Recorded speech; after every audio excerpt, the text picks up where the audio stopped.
안녕하세요. 자유지성입니다.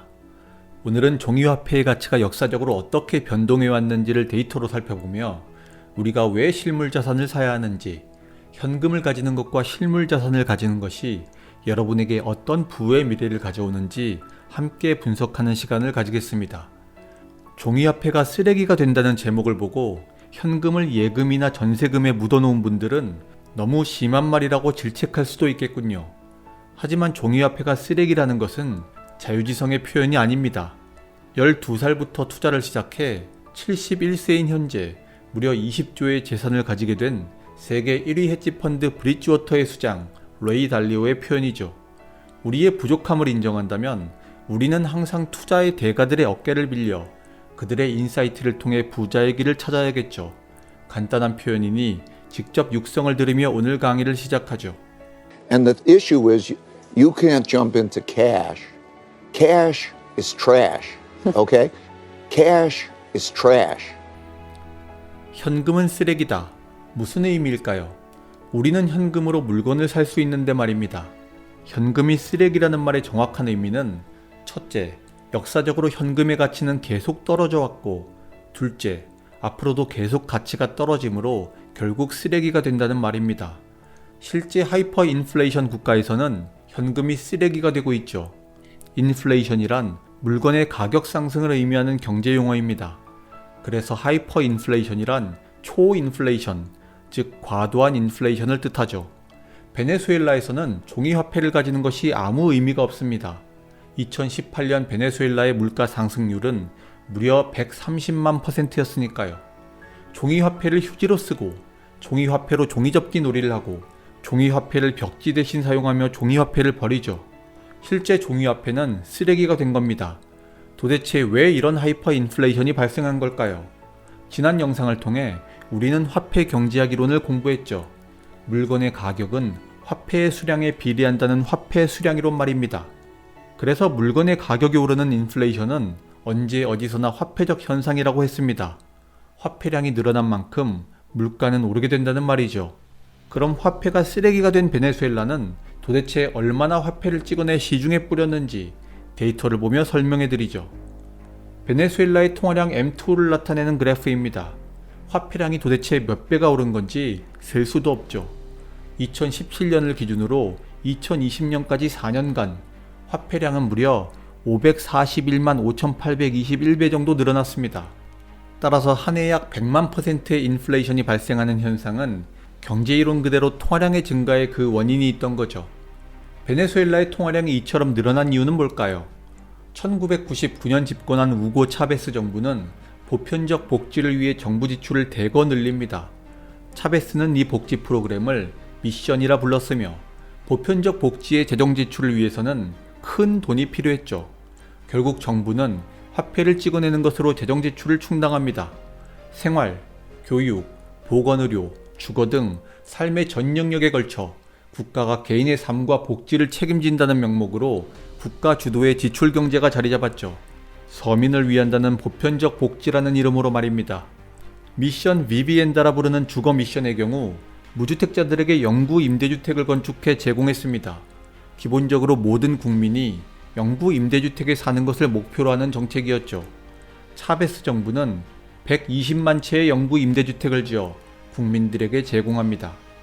2013년 차베스가 암으로 죽으며 니콜라스 마두로가 정권을 이어받고 마두로는 한 발 더 나아가 빈곤 퇴치라는 이름으로 국민들에게 현금을 쥐어주는 정책을 펼쳤죠. 이를 사회적 거대 미션 국가 시스템이라 불렀습니다. 가난한 이들에게 고기를 잡는 방법을 가르쳐준 것이 아니라 현금이라는 고기를 잡아다 준 거죠. 그 결과 빈곤이 해소되고 평등한 세상이 되었을까요? 베네수엘라 국민들은 갈수록 국가에 더 의존하게 되었고 베네수엘라의 빈곤율은 무려 75%를 초과하게 됩니다. 국가가 돈을 뿌려 발생한 살인적인 하이퍼 인플레이션으로 인해 국민들이 가진 현금으로는 생필품을 살 수 없었죠. 2018년 베네수엘라의 월급은 평균 130만 볼리바르. 그러나 이 돈으로는 우유 2리터, 참치캔 4개, 빵 한 조각을 살 수 있을 뿐이었습니다. 결국 국민들은 밥 한 끼 제대로 못 먹으며 쓰레기통을 뒤지는 삶을 살아가게 되죠. 베네수엘라 국민들의 체중은 평균 11kg이 넘게 빠져 마두로 다이어트라는 신조어도 생깁니다. 그럼에도 국민들은 다시 마두로를 대통령으로 선출하죠. 어떻게 이런 일이 벌어질 수 있을까요? 투표장에서는 정부가 유권자들을 돈으로 매수했습니다. 정부로부터 식품 배급과 복지 혜택을 받는 데 쓰인 조국 카드에 포인트를 찍어주는 방식으로 말이죠. 생계를 유지하기 어려울 정도로 삶이 추락한 국민들에게는 표가 중요한 것이 아니라 먹고 살 수 있는 정부의 배급 혜택이 더 중요했던 겁니다. 빈곤율이 75%를 초과하는 베네수엘라에서 정부가 표를 돈으로 매수하더라도 국민들에게는 생존이 더 중요했던 것이죠. 우리가 역사를 공부하는 이유는 역사로부터 더 나은 삶을 위한 교훈을 얻기 위함이죠. 보편적 복지, 현금 지급, 매표 행위로 망국에 이른 베네수엘라 경제의 교훈을 되새겨 진정 국민들의 풍요로운 삶과 행복을 위해 성찰하는 정치인들이 필요합니다. 하지만 선거를 앞두고 있는 우리나라의 모습은 어떤가요?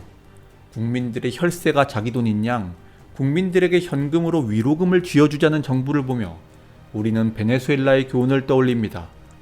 보편적 복지라는 이름으로 현금을 전 국민들에게 쥐어주는 것이 당연하다고 말하는 정치인들을 보면서 우리는 인플레이션을 떠올려야 합니다. 그리고 정치와 경제는 떨어져 있지 않다는 점을 깨달아야 합니다. 경제는 법이라는 규칙을 통해 작동하게 되며 법을 만드는 것은 정치인들이기 때문이죠. 정치는 모든 국민들에게 적용되는 법을 통해 국민들의 경제와 삶을 구속하고 강제하는 것입니다. 그래서 정치의 위기는 곧 경제의 위기이며 국민들의 삶과 생존에 대한 위협인 것입니다. 오직 기댈 것은 현명한 국민들의 선택뿐이죠. 자유와 번영을 갈망하는 위대한 국민들이 올바른 선택으로 이념 정치인들을 퇴출시키고 배급 경제의 실험을 끝낼 수 있기를 바랍니다. 우리는 지난 시간에 대한민국의 통화량이 어느 정도 늘어났는지 살펴봤죠. 대한민국 통화량 M2는 40년간 약 187배 늘어났고 은마 아파트 가격은 약 100배가 오른 사례를 통해 자산의 가격은 통화량에 비례한다는 화폐 수량이론을 살폈습니다. 이제 청년들이 체감할 수 있는 다른 예를 통해 현금 가치가 어떻게 떨어지는지 설명해보죠. 갑돌이는 대학을 졸업하고 막 사회로 나온 25살의 전도 유망한 청년입니다. 그리고 동창인 동갑내기 갑순이도 빼놓을 수 없죠. 갑돌이와 갑순이는 5년간 열심히 일해 1억 원의 현금을 모으는 데 성공합니다. 갑돌이의 나이 30세. 갑돌이는 이제 1억의 예산으로 염두에 두었던 A 아파트를 살 수 있는 능력이 생기자 본격적으로 결혼과 내 집 마련을 고민하죠. 하지만 집값이 폭락한다는 친구 라이트의 말을 듣고 애써 모은 1억의 손실이 날 것이 두려워 전세를 살기로 결정합니다. 그리고 원금 손실을 보지 않기 위해 종잣돈 1억을 전세금으로 사용해 묻어놓기로 하죠. 하지만 동창 갑순이는 달랐습니다. 그녀는 용기를 내 1억의 A아파트를 매수하고 불과 30살의 첫 등기를 칩니다. 갑돌이가 전세를 한 바퀴 돌리자 1억의 A아파트는 2억으로 올랐죠. 그래서 이제 갑돌이는 전세금 1억으로 A아파트를 살 수 없게 됩니다. 그런데 갑돌이를 사랑하던 여자친구 미자가 갑돌이에게 제안을 하죠. 미자가 가진 1억 원과 갑돌이의 1억을 합쳐 2억으로 A아파트를 사고 결혼을 해 신혼집으로 하자고 말입니다. 만약 갑돌이가 미자의 제안에 동의한다면 2억의 아파트를 사면서 공동명의로 등기를 칠 겁니다. 이 경우 갑돌이의 1억으로는 A 아파트의 2분의 1 지분 등기가 되고 미자의 1억도 A 아파트의 2분의 1 지분으로 등기가 되겠죠. 이제 갑돌이가 가진 1억의 현금 가치가 어떻게 되었는지 살펴보죠. 갑돌이는 A 아파트 한 채를 온전히 등기 칠 수 있던 상태에서 이제 2분의 1 지분 등기를 할 수 있을 뿐입니다. 현금 1억의 실물 가치가 반토막이 난 거죠. A 아파트를 산다면 실물 100%를 소유하는 게 아니라 50%만 소유하게 된다는 말입니다. 1억이라는 현금의 구매력이 반토막 나는 손해를 입게 된 것이죠. 그런데 이번에는 갑돌이의 친구 광수가 갑돌이에게 속삭입니다. 집값이 무려 2배나 올랐으니 지금은 꼭지다. 그러니 집을 사지 말고 하락할 때까지 기다려라. 갑돌이는 또 겁이 나 여자친구 미자의 말을 듣지 않고 다시 전세를 살며 집값 폭락을 기다리기로 합니다. 그렇게 다시 2년이 지났고 2억이던 A아파트는 이제 3억이 되었죠. 갑돌이는 절망합니다. 집값이 1억일 때보다 무려 3배가 올랐으니까요. 갑돌이는 미친 집값이라며 절규합니다. 하지만 여자친구 미자는 갑돌이의 잘못된 선택을 책망하지 않으며 이제라도 집을 사자고 말하죠. 분명 2년 전에는 갑돌이의 1억과 미자의 1억을 합쳐 2억으로 A아파트를 살 수 있었는데 이제는 은행으로부터 1억을 더 빌려야 집을 살 수 있게 됩니다. A아파트가 3억이 되었으니 갑돌이가 가진 1억이라는 현금의 가치는 이제 A아파트의 3분의 1 지분밖에 되지 않죠. 폭락을 기다리며 전세를 4년간 돌린 잘못된 선택의 결과 1억의 현금은 아파트라는 실물의 3분의 1 가치로 떨어지게 된 겁니다. 이처럼 현금 1억은 그대로지만 시간이 지날수록 1억으로 살 수 있는 물건은 계속 줄어드니 현금의 실물 가치는 계속 떨어지는 것이며 이것을 경제적으로는 구매력 손해라고 말합니다. 명목상으로는 원금 손실이 없는 것처럼 보이나 실질적으로는 줄어든 구매력만큼 계속 손해가 발생하고 있는 것이죠. 미자는 대출을 받아 집을 살 수 있는 여력이 있으니 지금이라도 집을 사자고 했지만 갑돌이는 옛날 가격만을 생각하며 폭락을 기다리고 또 전세를 돌리게 되죠. 집을 사지 못한 지 벌써 6년, 다시 2년의 시간이 흘러 A 아파트 값은 4억이 되었습니다. 이제 갑돌이의 1억은 아파트의 4분의 1 지분가치밖에 되지 않았죠. 집값이 폭락하면 사겠노라 다짐하며 열심히 일하고 저축했지만 오르는 집값을 월급으로 따라가는 것은 불가능했습니다. 하지만 마음씨 고운 미자는 이번에도 갑돌이를 책망하지 않았죠. 자본소득이 노동소득보다 항상 우위에 있다는 피케티의 경제이론을 설명해주며 갑돌이와 미자의 신용을 총동원해 대출을 받아 집을 사자고 말합니다. 하지만 갑돌이는 이미 친구 대인이에게 빠져 있었습니다.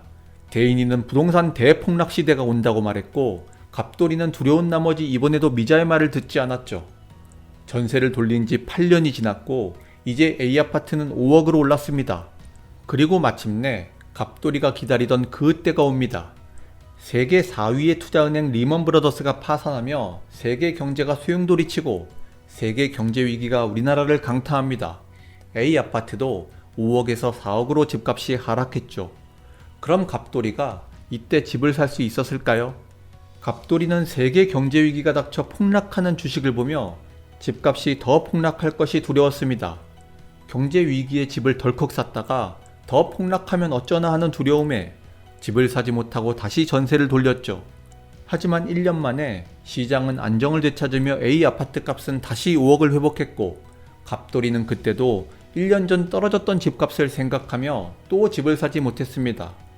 그렇게 평생 집을 사지 못한 채 시간은 흘러 A아파트 값은 10억으로 올랐고 이제 갑돌이의 1억이라는 현금의 가치는 A아파트의 10분의 1 지분으로 쪼그라들었죠. 그리고 마침내 A아파트 값은 13억이라는 가격이 됩니다. 갑돌이는 이제 50세의 중년이 되었습니다. 그는 1억을 만든 30살에 살 수 있었던 A아파트를 바라보며 지난날을 후회했지만 시간을 되돌릴 순 없었죠. 그리고 이제는 대출을 받아도 A아파트를 살 수 없게 되었습니다. 반면 20년 전 같은 시기 30살이라는 젊은 나이에 A아파트를 1억에 산 갑순이는 아파트가 13억이 되어 큰 부를 이뤘죠.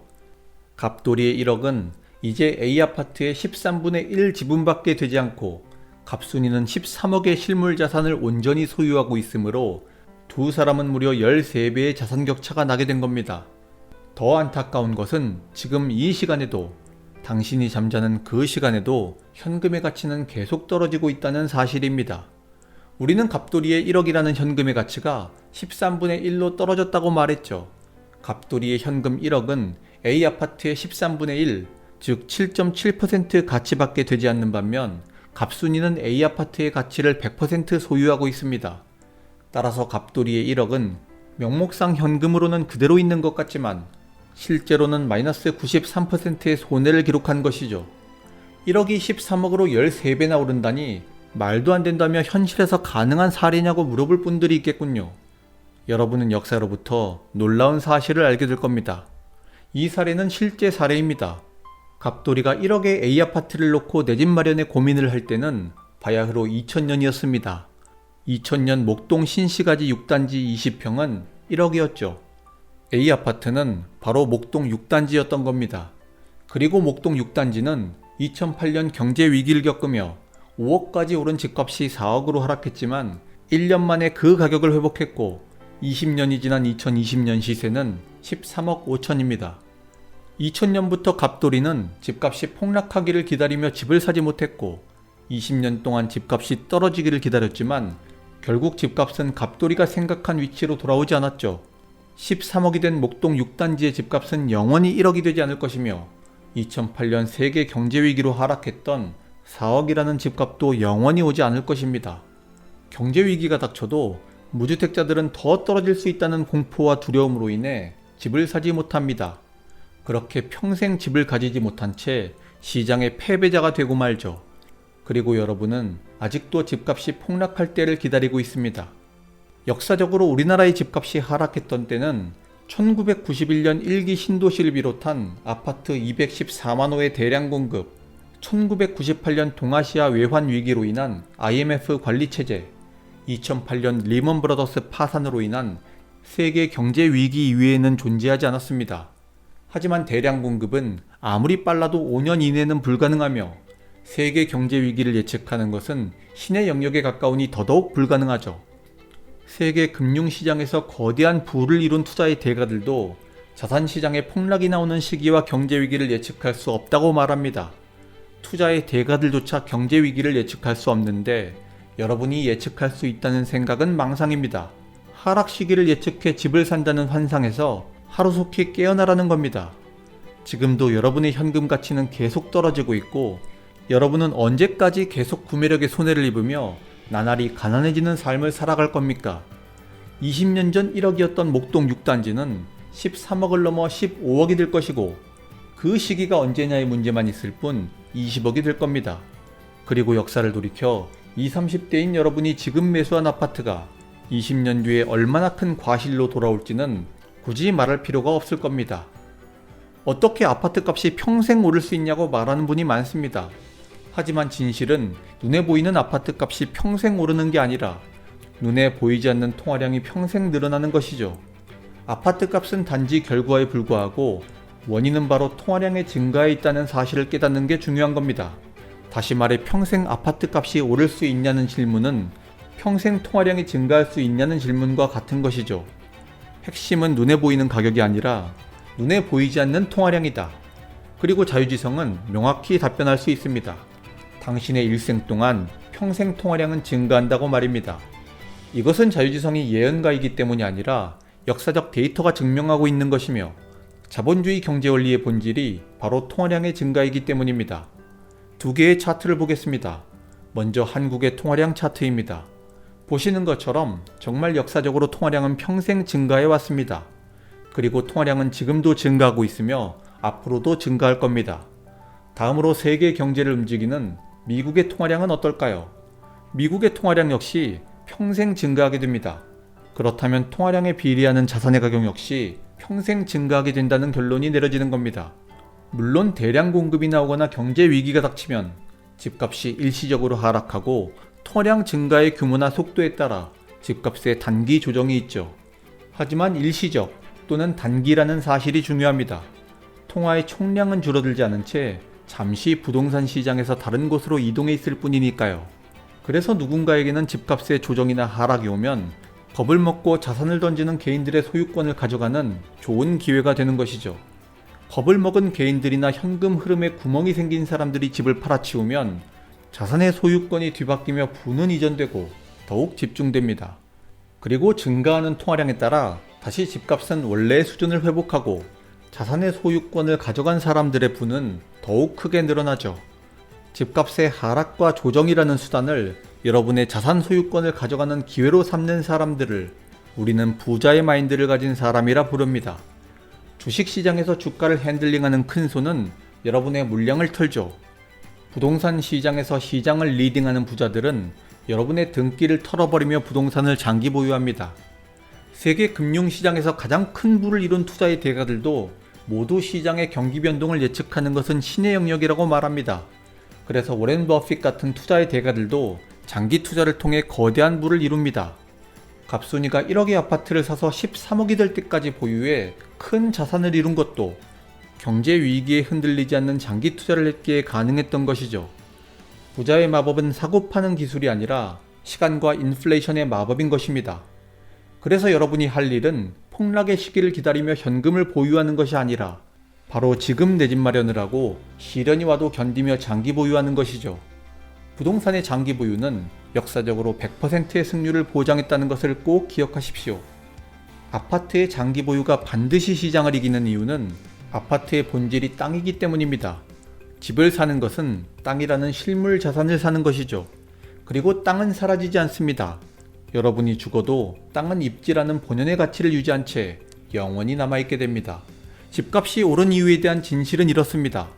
땅은 그 자리에 그대로 있는데 종이 화폐의 가치가 떨어지고 타락한 것이다.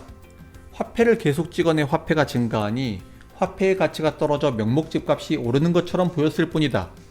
지난 시간에도 살펴본 것처럼 통화량은 원인이요.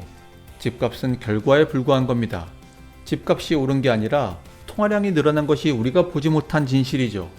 그래서 장구한 인류의 역사 속에서 사람들은 그 가치를 영원히 유지하는 실물 자산을 가지려 싸워왔습니다. 그것이 땅으로 상징되는 부동산이고 그것이 실물 화폐의 왕이라 불리는 금이죠.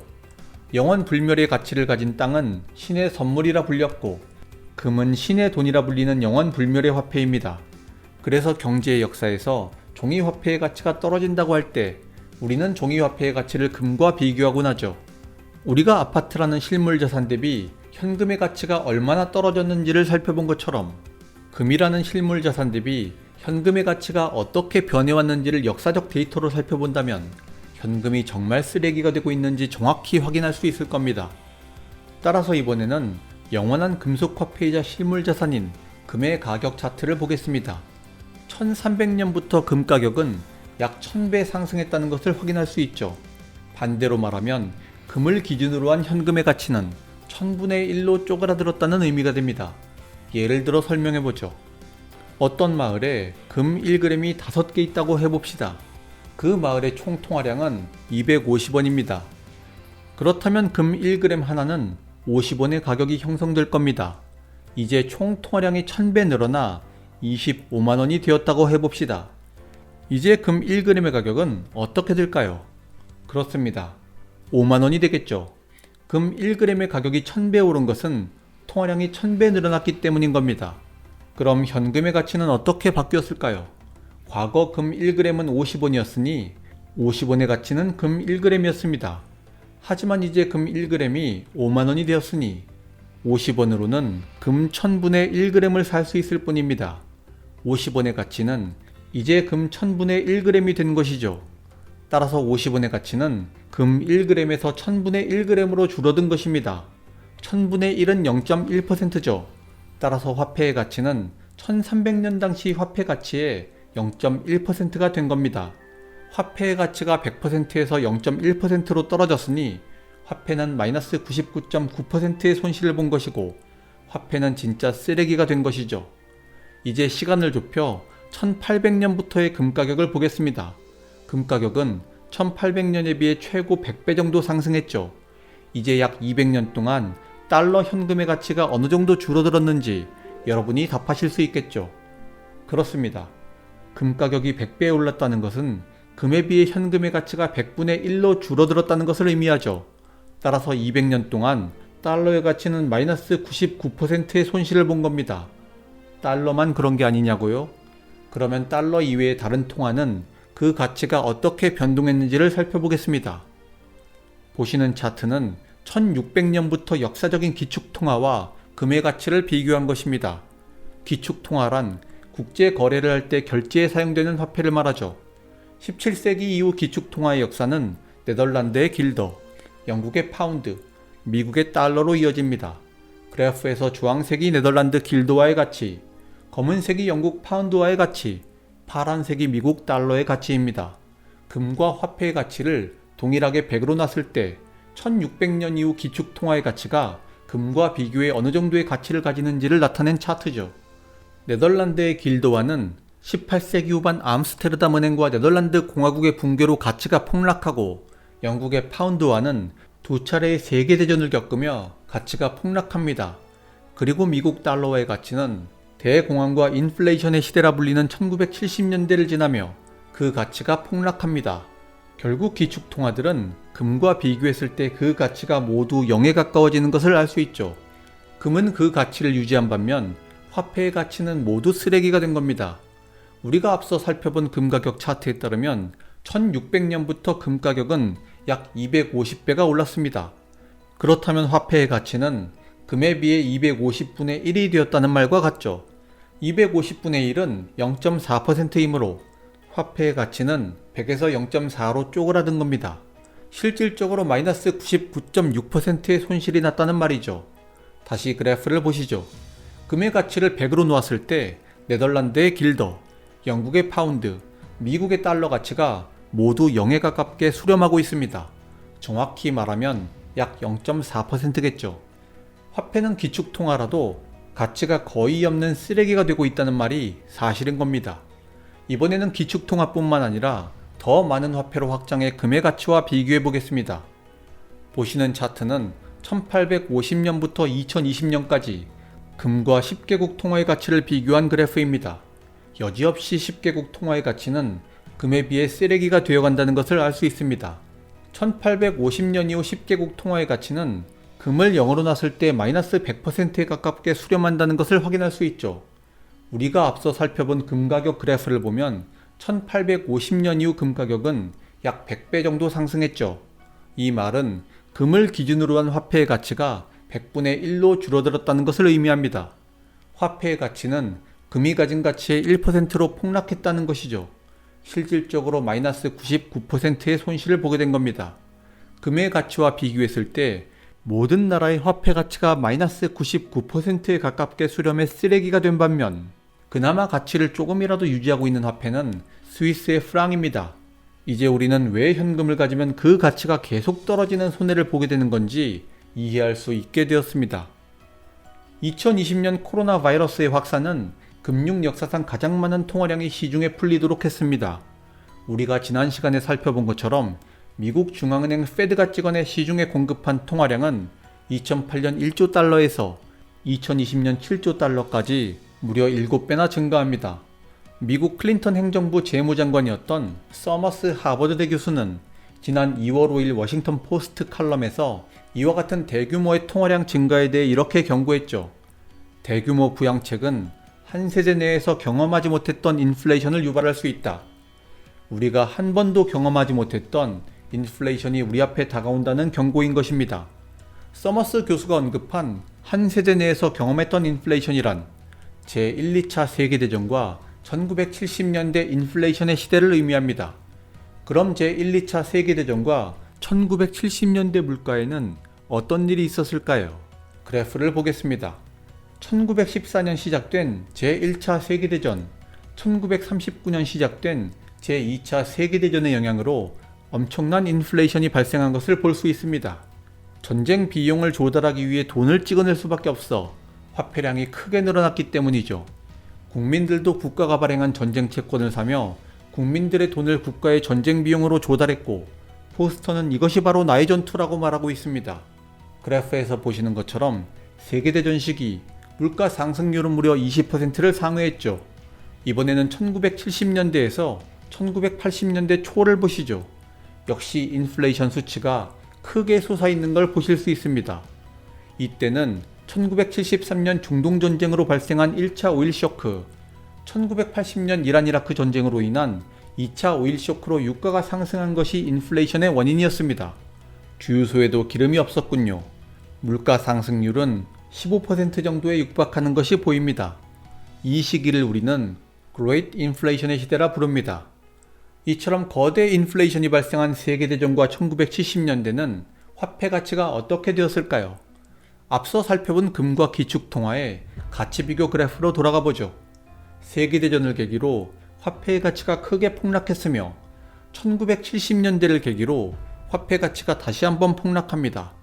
거대 인플레이션 시대에는 어김없이 화폐 가치가 크게 폭락해 현금의 가치는 땅에 떨어졌다는 것을 알 수 있죠. 인플레이션 시대에 폭락하는 것은 부동산이 아니라 화폐의 가치였던 것입니다.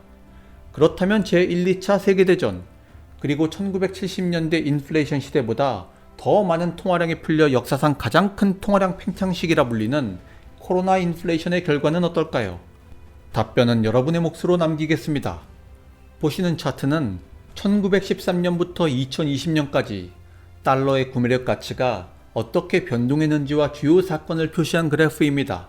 1913년 미국 중앙은행 페드가 설립되어 돈을 찍어내기 시작한 이후 100년이 지난 지금 미국 달러의 현금 가치, 즉 구매력은 0에 다가서는 걸 확인할 수 있습니다. 레이 달리오의 말처럼 현금은 쓰레기가 된 것이며 지금도 현금의 가치는 계속 떨어져 쓰레기가 되고 있죠. 그래서 우리는 현금을 전세금으로 묻어놓는 것이 가난의 지름길이며 현금의 가치가 떨어져 벼락거지가 되는 가장 빠른 길이라는 것을 알 수 있게 됩니다. 하루라도 빨리 현금을 실물 자산에 묻어놓지 않고서는 거지가 되는 길을 면할 수 없을 겁니다. 그래서 자유지성은 여러분이 전세를 살아야 손해가 아니라는 환상에서 하루속히 벗어나고 은행에서 현금을 인출해 실물 자산을 사는 것만이 현금 가치가 쓰레기가 되는 인플레이션 시대에 생존할 수 있는 길이라고 말씀드리는 것입니다. 그렇다면 이런 질문이 돌아올 겁니다. 실물 자산을 사야 한다니 그렇다면 금을 사야 하는 게 아닌가라는 질문 말입니다. 이 질문에 답하기 위해 다시 금 가격 차트로 돌아가 보죠. 1979년 약 800달러이던 금 1온스의 가격은 300달러까지 폭락하는 것을 볼 수 있습니다. 마이너스 60% 이상의 폭락을 겪은 것이죠. 그리고 2011년부터 2015년까지 약 1800달러에서 약 1100달러로 다시 폭락합니다. 약 마이너스 40%가량의 폭락이 일어났던 거죠. 역사적으로 보면 금도 항상 안전한 자산은 아니었던 겁니다. 이번에는 대한민국 부동산의 차트를 보며 부동산은 금보다 안전한지를 분석해보죠. 역사적으로 부동산이 가장 많이 하락했을 때는 1991년부터 1999년까지 약 9년간의 시기입니다. 1991년 1기 신도시 등 214만 호의 대량 공급으로 주택가격이 하락하기 시작해 1998년 외환위기로 IMF 관리체제에 들어갈 때까지 약 9년간 20% 정도가 하락했죠.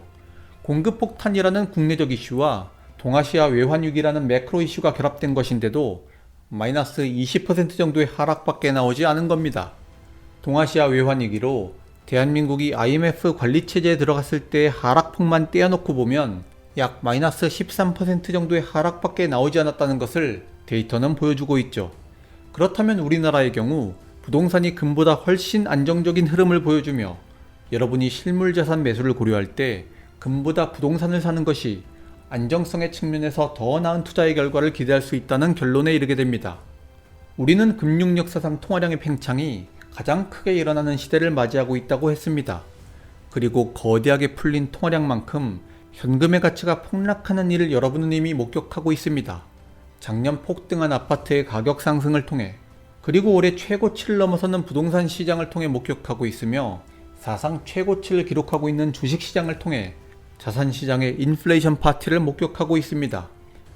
코로나 머니가 풀리기 시작한 것은 2020년입니다.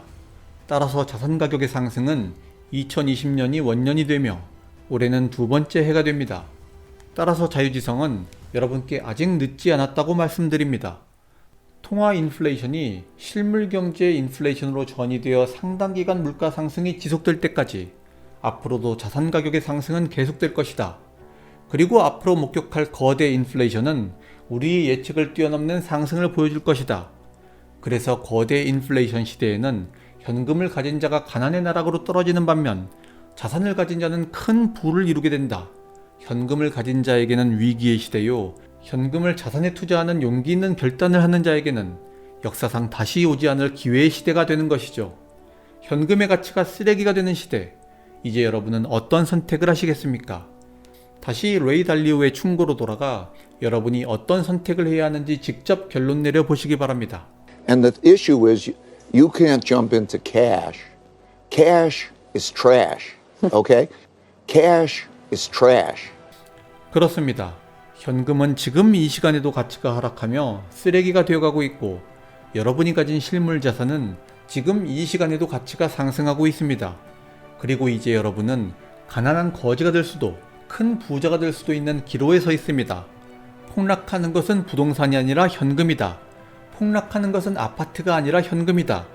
지금은 쓰레기가 되어가고 있는 현금을 쥐고 안전하다는 환상에서 깨어나 실물 자산을 적극적으로 매수하는 현명한 투자의 지혜가 필요한 때입니다. 1977년부터 1990년까지 연평균 수익률 29%를 달성한 세계 최고의 펀드 마젤란 펀드를 운영한 월가의 영웅 피터 린치는 이렇게 말합니다. 투자의 성공 여부는 얼마나 오랫동안 세상의 비관론을 무시할 수 있는지에 달려있다. 폭락론에 흔들리지 않는 용기 있는 결단을 통해 부의 미래를 개척하는 여러분이 되시기를 바라며 자유지성은 다음 시간에도 더 좋은 영상으로 다시 찾아오겠습니다. 감사합니다.